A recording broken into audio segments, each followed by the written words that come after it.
kung ano yung ginawa po natin nun dun sa cranial nerve number 5 is gagawin po natin. Pero sa extremities nyo naman po. So, tatouch ko po yung skip ng body parts na gamit ng sharp or dull. So, ito po yung feeling ng sharp. Ito naman po yung feeling ng dull. So, pagka-touch ko po sa inyo, i-identify niyo po kung sharp or dull, then kindly locate kung saan ko po kayo tinamaan. So, okay, start na po po. Close your eyes po. Okay. Okay, yan. Extend ko lang. Yan. Sharp. Sharp sa dito. Sharp dito. Dull. Dalawang dull dito. Dull ulit. Dull.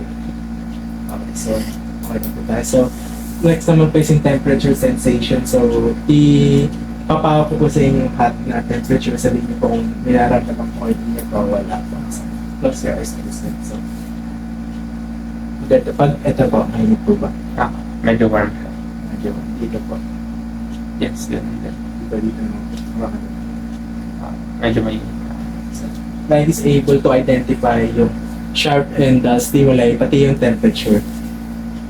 Okay, so sir, next naman po is may papagraph po ang item sa inyo na nakapikit po yung mata niya. Then kind of identify po kung ano po yung object na yun.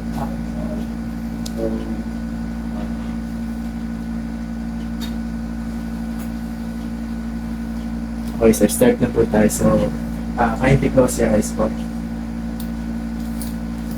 Sa ano po ito? Watch. Okay. Ito po. Ito po. Ball pen.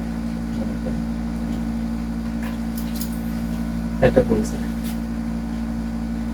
Handkerchief. Okay, so client is able to identify yung mga objects na na-present ko sa kanya. And then, after that sir, so proceed na tayo sa next procedure is yung kinesthesia. So sir, akin na po yung kamay niyo po. So, ang gagawin ko po is, may drawing po akong number dito sa palm niyo, gamit ng kamay ko. And i-identify niyo po kung anong number na yun. So, na nakapigit po yung mata niyo. So, okay sir. So, close your eyes please sir. Ito po sa anong number po ito. 5. 1. 0. Okay, so, yung kabila naman po. Isa pa. 2. Isa pa. 0. Ay, 6. Isa pa.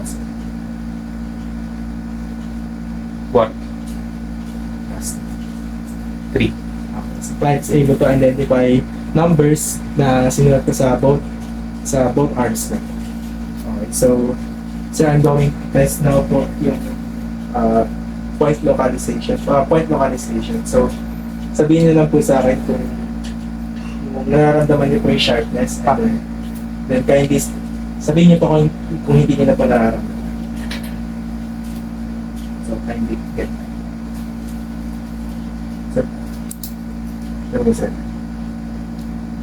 Feel ka. Ito isa. Dito po. Yung isa hindi, pero may part. Ito, yung dalawang tumutusok po. Nararamdaman. Dito po. Ah. Ah.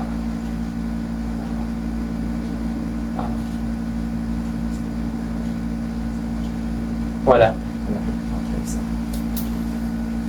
Client is able to identify, client has a normal localization point. Then,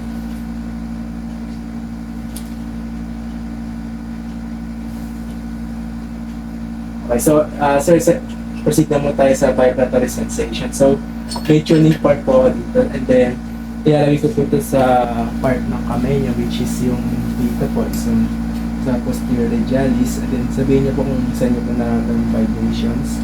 And then, dito rin po. So,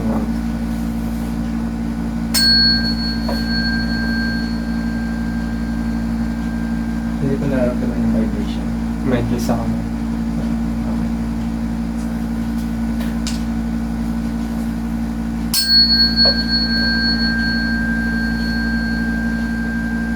Sa finger.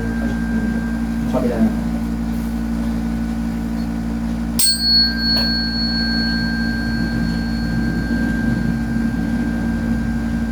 Sa kami.